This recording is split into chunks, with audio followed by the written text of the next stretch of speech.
de cabecera y ya está, vamos hasta el final. Volvemos a partir. Por favor, despejad el circuito. Tenéis que estar detrás de la zona de cinta para despejar el circuito para que puedan correr los participantes. Detrás de las cintas, por favor.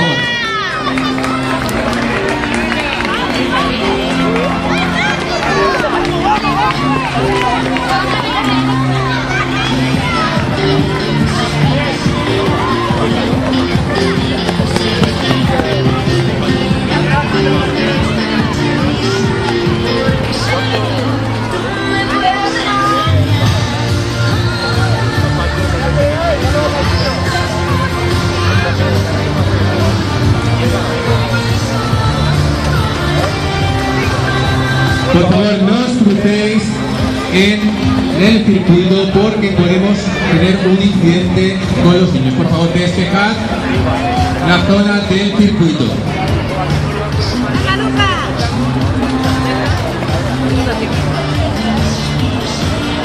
Ya se van colocando los cuartos y últimos relevistas de esta categoría. Van a hacer la entrega en estos momentos, los primeros clasificados.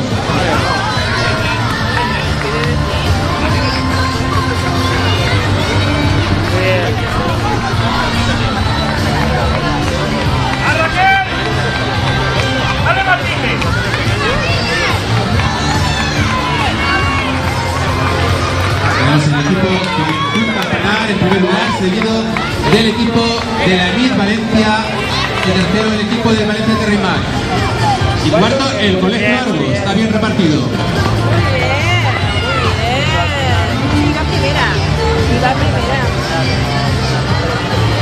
Estos que ya han efectuado el cambio ya entran a meta. Muy bien. Ahora aún siguen realizando algunos atletas el cambio. Muy bien. Y comienzan la última vuelta.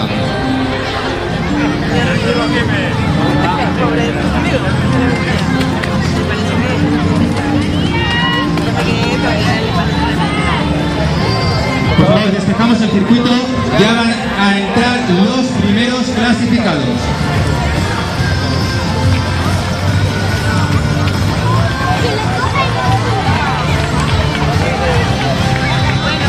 Por favor, los que no estéis participando, retirados del circuito. Tenemos aquí al primer clasificado. En un apretado sprint se va a disputar el equipo del Club Campanar, Valencia Terrimat.